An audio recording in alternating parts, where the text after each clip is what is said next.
ታቦት አቁማችሁ አትለምኑ። እንኳን ለገናናውና ለታላቁ መልአክ ቅዱስ ሚካኤል ዓመታዊ ክብረ በዓል በሰላም አደረሳችሁ አደረሰ። ዛሬ በደሴ ጢጣ ቅዱስ ሚካኤል ቤተክርስቲያን እንደዚህ በአማረና በደመቀ መልኩ የመልአኩ ቅዱስ ሚካኤል ክብረ በዓል እየተከበረ ይገኛል። ኖህን መርከብ እንዲሰራ የረዳው ቅዱስ ሚካኤል ነው። ከጥፋት ውሃ ያዳነው ቅዱስ ሚካኤል ነው። ፍጥረትን የሰበሰበለት ቅዱስ ሚካኤል ነው። ነገሥተ ኮሎዶ ጎሞር እንዲነሳ አብርሃምን የረዳው ቅዱስ ሚካኤል ነው። ከመታረድ ይስሐቅን ያዳነው ያዕቆብን በፍኖተ ሎዛ የረዳው መልአኩ ቅዱስ ሚካኤል ነው። ዳዊትን ከጎልያድ ከዚያ ከዳብሎስ አምሳል ያዳነው ኃይል የሆነው ከነው መልአኩ አዳነኝ ብሎ እንደተናገረ መልአኩ ቅዱስ ሚካኤል ነው። ምን ያላዳነው አለ? ሕዝቅያስን ከሰናክሬም ያዳነው መልአኩ ቅዱስ ሚካኤል ነው። ኢያሱን አማሌቅን ድል እንዲያደርግ የነሳው መልአኩ ቅዱስ ሚካኤል ነው። ይህንን ሁሉ በማድረጉ እስራኤልን እየመራ ሌሊት በብርሃን ቀን ዋየ ፀሐዩ ሰውነታቸውን እንዲያቃጥላቸው ሐሩሩ እንዲያቃጥላቸው በሮሙ መዓልተ በደመናው ሁሉ ሌሊት በብርሃነ እሳት በብርሃን እየመራ ሌሊቱን እንቅፋት እንዳይመታቸው ቀን ደግሞ በደመና እየመራ ሲርባቸው መና እያወረደ ካለቱ ላይ ጥንጫ እያፈለቀ እያጠጣ ባህር እየከፈለ እንግዲህ በአካለ ሥጋ የሚታየው ሙሴ ነው። ለሙሴ የሚረዳው መልአኩ ቅዱስ ሚካኤል ነው። ይህንን እያደረገ ምድረ ርስት ያስገባቸው መልአኩ ቅዱስ ሚካኤል ነው። የመልአኩ ቅዱስ ሚካኤል ሥራ ተዘርዝሮ አያልቅም። ምክንያቱም አሸናፊ ድል አድራጊ እንደ እግዚአብሔር ያለ ማንም የለም ተብሎ የተነገረለት የስሙ ትርጓሜ ሚካኤል ነው። መጋቤ ብሉይ ተብሏል። ደስ ይበላችሁ። ብዙ ነገር ነው የተሰጠው። መጋቤ አዲስም ነው። የቅዱስ ሚካኤል ገድል ታሪክ ተነግሮ አያልቅምና ዛሬ በጢጣ ቅዱስ ሚካኤል ቤተክርስቲያን የበዓል አከባበር እንዴት ነበር ለሚለው ቪዲዮውን እስከ መጨረሻው እንድትከታተሉት ጋብዣችኋለሁ። ለቤቱ አዲስ የሆናችሁ ሰብስክራይብ ማድረግ አትርሱ።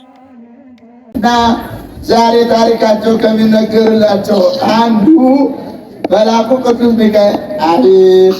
መቼም እግዚአብሔር ነቢዩ ኢሳይያስ በምዕራፍ 23 ቁጥር 10 ላይ ያለቀ የደቀቀ የመነመነን ተስፋ እግዚአብሔር ይቀጥላል ይላል። እናቶችና እህቶች አለቀላቸው፣ ደቀቀላቸው፣ ተስፋ የላቸውም ተብሎ የተወሰነባቸውን ሰዎች እግዚአብሔር መሬቱን አራግፎ ከመቃብር እንደተነሱ አድርጎ ሕይወትን ይቀጥላልና የሀገራችን የኢትዮጵያን ሕይወት ይቀጥልልን።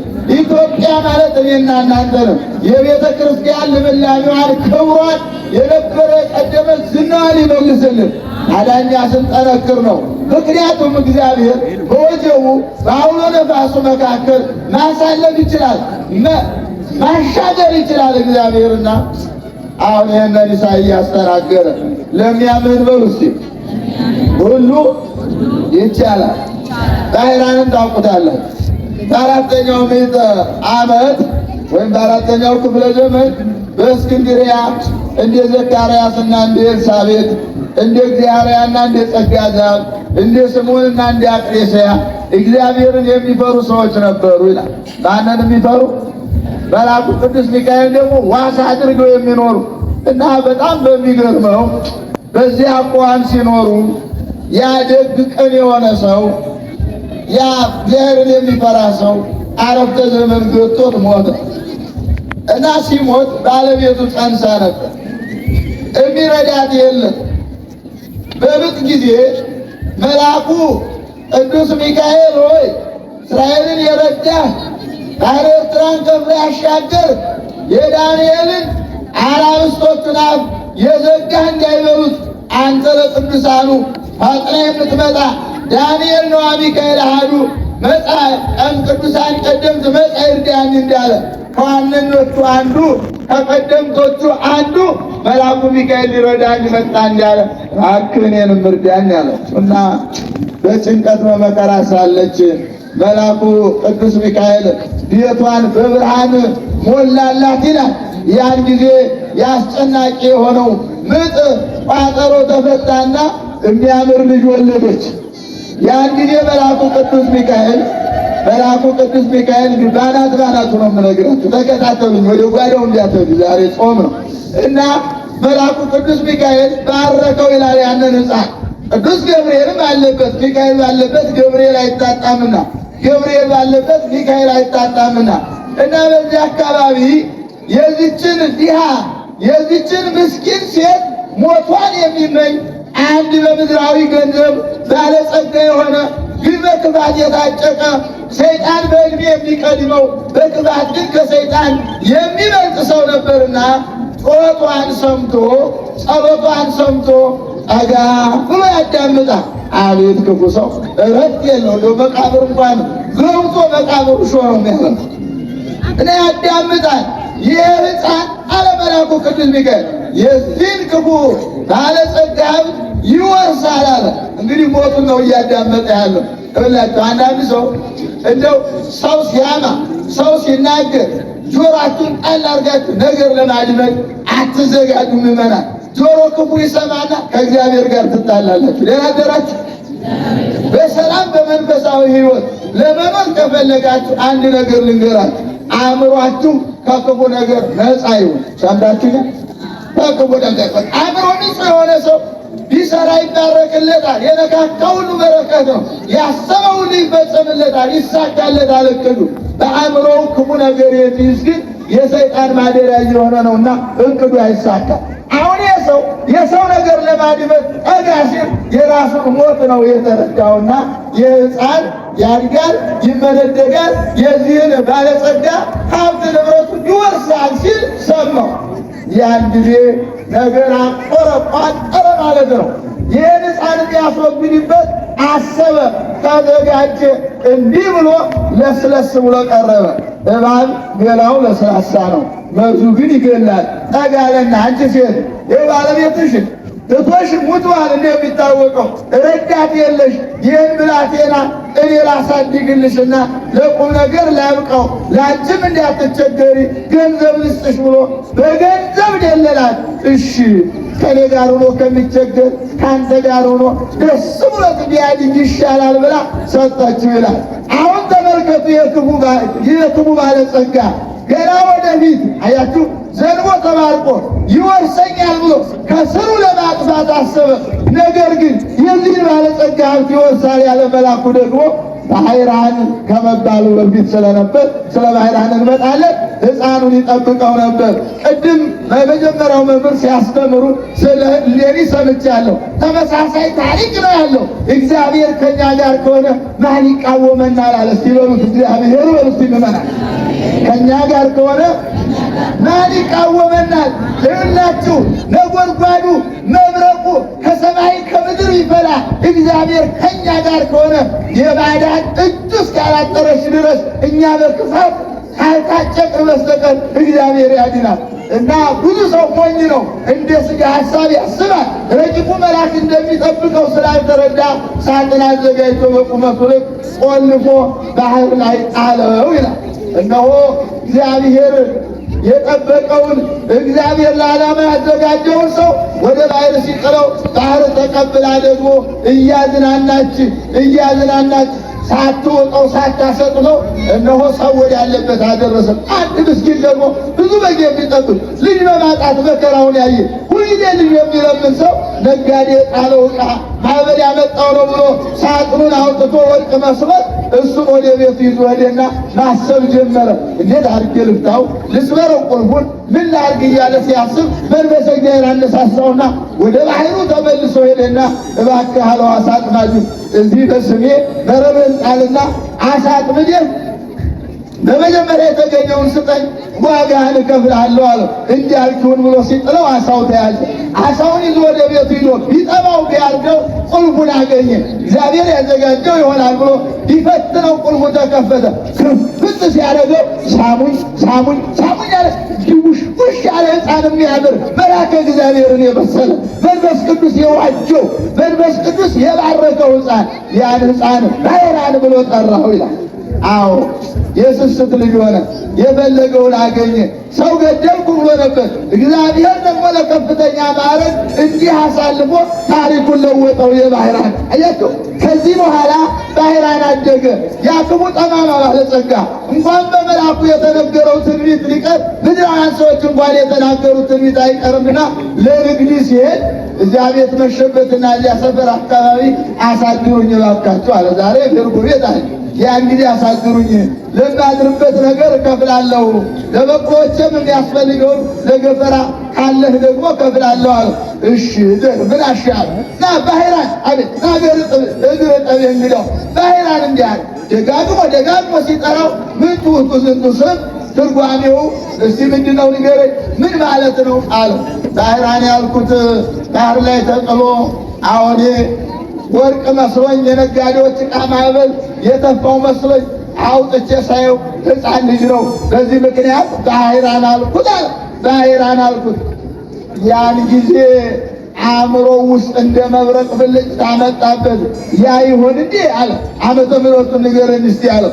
በዚህ ዓመት በዚህ ወር ነው ያገኘሁት አለ። ያን ጊዜ ክፉ ነገር ሰነቀ። የልጅማ አልሞተም ማለት ነው አለ ማለት ነው አልቀረም ማለት ነው ብሎ ሁለተኛ ባህራንን ለመግደል አሰበ። መግደያውን አዘጋጀ። ሲያወጣ ሲያወርድ አድሮ ጧት ላይ እባክህ አንተ ሰው አለ። ይህን ባህራን የሚባል ደግ ልጅ ነው። ዕቃ ረስቻለሁ፣ ወደ ሀገሬ ልላከው አለው። ለአንተ ብዙ ወርቅ እሰጥሃለሁ፣ ለእሱም እሸልመዋለሁ፣ የስንቁንም ቢሆን እሰጠዋለሁ አለ። እሺ አለው። እነሆ በደብዳቤው ላይ እኔ ገሌ እባላለሁ፣ ይችን መልእክት ይዟት የመጣውን ብላቴና ወዳው እንደደረሰ አስገድሉት ብሎ ያን ደብዳቤ እጥፍ አድርጎ አትሞ በማህተም ልክ በፖስታ እንደሚመጣው እንደዚህ አድርጎ ካፍተ ለማንም እንዳታሳይ አደራ ብሎ ግንባሩን ስሞ ሰው ብሎ ላከው ይላል። ይሁዳ ክርስቶስን ስሞ እንዲያስያዘው በውስጡ መግደያውን አዘጋጅቶ ሰይፉን አዘጋጅቶ መቁረጫውን ማረጃውን ስሞ ላከው። ሲሄድ ያ የሀብታሙን ንብረት ትወርሳለህ ያለው መልአኩ ለካም አቃቤ መልአኩ አይተለየውም። እናንተ ሞኞች እንዳትሆኑ የእግዚአብሔር መልአክ ሁልጊዜ ከእኛ ጋር አለ፣ ይጠብቀናል። ምክንያቱም በሚፈሩት ዙሪያ የእግዚአብሔር መልአክ ይከትማል፣ ይሰፍራል፣ አይርቅም። መልአኩን የላከልን እግዚአብሔር አምላካችን ስሙ የተመሰገነው። ነገር ግን እንዳታስመርሩት ተብለናል። እንዳታስመርሩት ማለት ኃጢአት እንዳትሰሩ፣ ከምግባር ከሃይማኖት እንዳትወጡ፣ በምክረ ካህን ታንጻችሁ ኑሩ፣ ሕግ የሚላችሁን ስሙ፣ ቅዱስ መጽሐፍ የሚነግራችሁን አድምጡ፣ አስተውሉ፣ ተጓዙ። ይህንን ካረግ የእግዚአብሔር መልአክ ከኛ አይለይም፣ ይጠብቀናል። ባይጠብቀን እንኳን ማለት ሰለስቱ ደቂቅ እንደተናገሩት እንዲህ እንዳሉት እግዚአብሔር አምላክ ቢያድነን እንኳን ለመሞት ምክንያታችን ቢሆን ነው እንጂ ተጠራጥረውት አይደለም። ለሞት እንኳን የሚያበቃ ቢሆን መልአኩ ቅዱስ ሚካኤል፣ ሌሎችም መላእክት አቃቢ መልአክ ይባላል። አንድ የሌሊት አንድ የቀን አለ። ኃጢአት ስንሰራ ክፋት ስንዘራ እግዚአብሔር ሆይ ይህንን ከምታስጠብቀኝ እንስሳ ብታስጠብቀኝ፣ አራዊቱን እጽዋቱን ብታስጠብቀኝ ይሻላል። ስንሰግድ፣ ስንጾም፣ ስንጸልይ፣ ስናስቀድስ፣ ስናስወድስ፣ ስናስታርቅ በጎ ስንሰራ ዋልን እንዲሆነ ዛሬስ እንዲህ ሲሰራ ነው ያለው። እድሜ ስጠው ይላሉ። ክብረ ለሥላሴ እና መልአኩ ቅዱስ ሚካኤል አልተለየው። ባህራን አለው። በንጉሥ አምሳሉ ነው ሰራዊት አስከትሎ። አቤት አለው። ሊያስከው ምንድን ነው አለው። መልእክት ነው አለው። እስቲ ያሳየኛል ጌታዬ፣ ለማንም እንዳታሳይ ብሎኛል። እምቢ አለ ባህራን ታምነን አሬን ጥብሉሎ አለው። እስቲ ጥቅሉን ዝም ብለህ ያሳየኝ አለው። ይኸው አለው። እንዴት አሸገ ባለበት መልአኩ ቅዱስ ሚካኤል ያንን የሞት ደብዳቤ ቀይሮ እኔ ገሌ አባበሉ ይባላል፣ እኔ ገሌ አባበሉ ይባላለሁ፣ ወደ ንግድ መሄዴ ይታወቃል። ሆኖም ግን ይሄ በስነ ምግባር የታነጸ በሃይማኖት የበለጸገ በጎ ልጅ ለልጄ ሚስት ሲሆን ዘንድ እኔ አጭቼዋለሁ። እንደደረሰ እገሊት የምትባለው ልጄን አጋብታችሁ ማጀት እንደጎረሰ በር እንደመለሰ ሀብት ንብረት ባሪያውን የወንዱንም የሴቱንም አውርሳችሁ ስጡት፣ አጋቡት ብሎ መልአኩ ይህንን የሞቱን ደብዳቤ ቀይሮ በልቼዋለሁ። ያን ይዞ ሄዶ አድርስ ለተባለው አካል ሰጠ። በአደባባይ ተነበበ። እንግዲህ የንጉሥ ቃል ስለሆነ ተፈጸመ። ባህራን መልአኩ አጭቶለት በመልአኩ ሽምግልና ሸምጋይነት ባህራን በልበ ሥላሴ የታሰበችውን አንድ ቀን ሳይደክም ሳይለፋ መልአኩ እንደተነበየለት አንድ ቀን ማንም እሱ ደግሶ ሳይሆን እግዚአብሔር ደግሶ መልካም የሆነች ሚስት ለእሱ የምትስማማው ለባህሪው አጋባው ማለት ነው። እንግዲህ በተዘዋዋሪ ሞቱን ወደ ሕይወት ቀየረለት። ያለቀ በርሱላችሁ የደቀቀ የመነመነ ተስፋ እግዚአብሔር ምን ይላል? ይቀጥላል። ቀጠለለት። አሁን ሞቶ ተቀብሮ ይህንን ዜና ሰማለሁ ብሎ ከኋላው ደግሞ የክፉ እየገሰገሰ ሲሄድ ከወር በኋላ 40 ቀን መቼስ እንደው ዓለም ይቀልጣል። ዘፈኑ ጨዋታው ምንድን ሆኖ ነው እዚች ሀገር ሰፈር የጋራ አንተ የላከው ልጅ አጋቡት ልጅን አጋቡት ሀብቴን አውርሱት ብለህ ተናገር። ይኸው በመልእክቱ መሰረት 40 ቀን ይኸው ሀብት ንብረትን አውርሰው ልጅህን አጋብተው ይደሰታሉ ዘመዶች ያሉ ብሎ ከፈረሱ ወርዶ ከበቅሎም ቢሉ የገዛ ሰገበው ወግቶት ክፉ ሰው ሞቱን ሀቅ ጸዋ ያው ለራሱ የቆፈረው ጉድጓድ ራሱ ስለሚገባ አንጀቱን ዘርግፎ ገላገሉ። በልልትም ነው ብዬ እየጠበኳቸው ነበር። እግዚአብሔር ይስጣቸው። ኧረ በመምህር አምነው አይ ኦንጉስ ፈታይ ከመርስካ የለም እንደዚያማ ይባል ዲያና መጀመሪያው ነው ነው አይሻልም እንዴ? አዎ ምክንያቱም ሰው ነው ያሰርካ ይመለስ ጥሩ ነበር። እኛ ደግሞ ከዚያ ሰውዬ በላይ አንመረመርም አልተመረመርም። እግዚአብሔር ገመና ሸሻጊ ነው ሊታይ ብዙል እና ይህንን ሞቱን ሲሰሙ ሚስቱ ደግሞ ምን አለች? ባልሽ እኮ ሞተ ሲባ ያው ክፉ ሰው ክፉ አይደለም ብላ ደግሞ ከፎቁ ደግሞ ደንግጣ ስትወርድ እሷን ተሸኘች። ዳይራንን መልአኩ እንግዲህ ካህን አድርጎ ሾመ ማለት ነው። ከዚያ ቤተ ክርስቲያን አንጾ እያገለገለ አረፍተ ዘመን እስከ ገጽታው ድረስ እግዚአብሔርን አስደስቶ ለክብረ መንግሥቱ በቅቷል። እኛንም ያብቃል። አሁን አንቺ ታሪክ የምንማር መመን ክፉን ለክፉ ተውት። ደህና ቆያችሁ። ክፉን ለክፉ ተውት።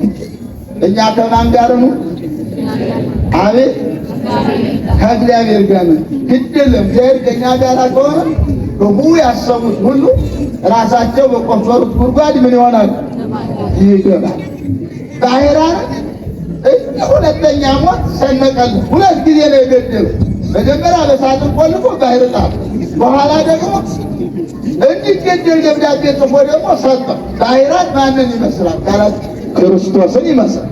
ማንን ይመስላል? ባሕራን የሞቱን ደብዳቤ በኪሱ ይዞ ሄደ። ልዩነቱ በወረቀትና በግዘፍ ስለሆነ ክርስቶስ የሚሞትበትን መስቀል ይዞ ሄደ። ለእኛ ሲል የሚሞትበት እያወቀው ማለት መስቀሉን ተሸክሞ ቀራንዮ ላይ ወጣ።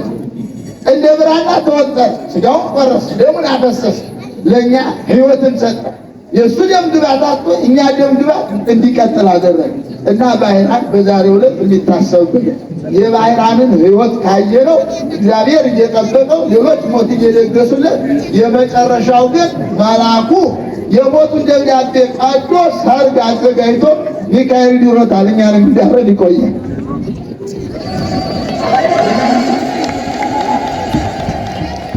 እሺ እዚሁ ልቀጥል።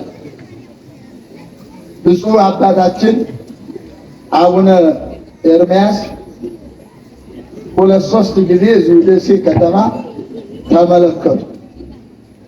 በአጽንኦት አስተዋሉት። ከቤተ መቅደሱ አገልጋዮች ከኛ ጀመሩ። የምዕመኑን ሁኔታ ካዩት በኋላ ቁጭ አድርገው እንዲህ አሉ። አንደኛ ታቦት አውጥታችሁ የዓለም መንግስታት ምንም እንኳን ተስማምተውበት ነው እንጂ ካርቶን ነው አይደል? ብሩ ድሮ እኮ በጥሬ ይገበያዩ ነበር። አሁንም የኔ እናት በጥሬ ትገብ ጥሬ ቆንጠር አድርጋ ቃሪያ ለውዳ ትመጣ ይቻላል አይደል? እና ይሄንን ብር አንድ ያዛችሁልኝ አይደል? ታቦት አቁሙ መለመን ኃጢአት። ሰው አማሃው ይስጥ ዝም ብሎ አይደል? ይትመምና ሰው እንደው እየተሳለበ እሱ ይጣለው እንጂ እናንተ ታቦት አቁማችሁ ብር እንዳትጠይቁ። አንደኛ። ሁለተኛ ደግሞ ታቦት አውጥታችሁ አውደ ምሕረት ላይ ሌላ ቁስ ላይ እንዳታስቀምጡ። ሶስተኛ ካህናቱ 7 ሜትር ከኋላ ከፊትም ዲያቆናቱ እንደዚህ ምዕመናኑ ደግሞ ከአውደ ምሕረቱ ይውላል። ዩኒፎርም ያለበሰ ሻሽ ያልጠመጠመ ከበሮ ይመታ። የጮሬ በር ያስመስሎ ጸጉሩ ከበሮ ይዞ እኔ አንዳንድ ጊዜ ይቅርታ አድርጉልኝ አባቶቼ እናገራለሁ። ማርያም ከበሮው ራሱ የጠላት ነው የሚመስለው። ካልተቀደደ አይነት አመታ እንደዚያ ነው እንደመምራት ካልተቀደደ ልሙ እንደዚያ ነው። ንዋየ ቅድሳት እኮ ነው የሚባለው አይደል እንዴ? ክብር እኮ አለው። ከበሮው እኮ ራሱ ምሳሌ አለ የለውም እንዴ? ማንገቻው እኮ ምሳሌ አለ። ዙሪያውን የተጠፈረው እኮ የሰንበር የሚመስለው እኮ የራሱ ምሳሌ አለ። የክርስቶስ የግርፋቱ ሰንበር እኮ ውስጥ ያለው እኮ የከለሜዳው ምሳሌ፣ የአፉ የቂጡ እኮ የራሱ አለው እኮ ምሳሌ። እንደው ኧረ በማርያም ኧረ በማርያም ይሄን ዓለምም እያወገዘውን ደግሞ ጤናማ መስለው ይቀርጹኛል ይቀርጻሉ። እንኳ የሚዞር በማርያም ጉሪት ነው የምንለው ወይስ አገልግሎት ነው የምንለው? ኧረ በያው እግዚአብሔር ዘአስተማሰሎ በተውኔት ለማሕሌተ ንግሥኪ ዝንቱ ጌጋዩ በኃጢአት አይሰረይለትም እኮ ነው። ኧረ በማርያም የክትና የዘወትር ልብስ እኮ አለ። ማሕሌት ውስጥ የሚቀርብ ቅኔ፣ ማሕሌት ውስጥ የሚቀርብ አገልግሎትና ደጅ ሰላም እኮ ይለያያል። እኔ አበጠ ይፈንድ ያረጋችሁኝን አልኩኝ ወንድሞች፣ አይቻለሁ። መምሬ ገሬ መርጌታ ገሬ ያላልኩም። እንዲህ አይነት ከበሮ የምትመቱ ሰዎች ትክክል አይደላችሁም። አስተውሉ። መቋሚያ እኮ የምንሸከመው ዝም ብለን አይደለም። ክርስቶስ ከቀራንዮ ከሊቶስጥራ ወደ ቀራንዮ ተሸክሞት የሄደው መስቀል ነው። ያንን መስቀል ብንሸከም ምን ያልችል እንዳይችሉ ትችላላችሁ። የዚህ አምሳል እኮ ነው። እና በተረጋጋ መንፈስና ለማንኛውም ከአውደ ምሕረቱ ምዕመናን ራቀበው እንዲትጠቀሙ ነው አባታችን ያሉ። በጎል እንዲመስሎን ይዘነው ከቀጠል አይሆንም። እንዲያው አባቴ እማየው ትላለች አሉ ማወቅ ወደ ማምሩ ወዲያ ምን አይነትም እንዲህ እያሉ ይላል። አንድ ቀን ጸሎት አድርጓቸው ማወቅ ዛሬ ደግሞ አባቴ ያሉ እንደው ታቦተ ቅዱስ ጊዮርጊስን ተሸክሜ ልኮ እንዲህ እንዲያጣለልኝ ጥላ መምህሩ ደግሞ እርሶ ነው ጃንጥላውን ይዞ ጎርደድ እያልኩ ሰድ ያየዋል። መምህሩ ተበሳይተው እንግዲህ ይለው በአቅሞት ያለሙ ሰምታችሁኛል አይደል? እባካችሁ ታቦትም አትቅረቡ። እነዚህ ጾማቸውን አድረው አክፍለው ነው ታቦት የሚያከብሩ። እንደው በዘፈቀደ አይደለም። የጥምቀተኛ መንገድ ዘግተን እንላለን። የሰንበት ተማሪ ሌላው ካህን የበላው ሲል እነሱ ግን ጾማቸውን አድረው ውለው ዋሻው እንዲያባቶች በዚህ ልክ ካከበር ነው ሊያከብረን።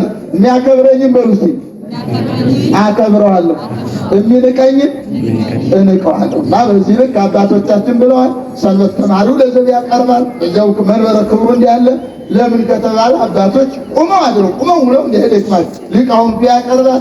ታቦት ይወጣል። እየተባረክን እየዞርን እያመሰግን መጨረሻ ላይ አጭር መልእክት ተላልፎ ወደ መንበረ ክብሩ ይገባል። ቅዳሴ አገልግሎታችን እንሳተፋለን። ደብዳቤ ሰርኮ ያተላልፏል። በዚህ እንጠቀማለን።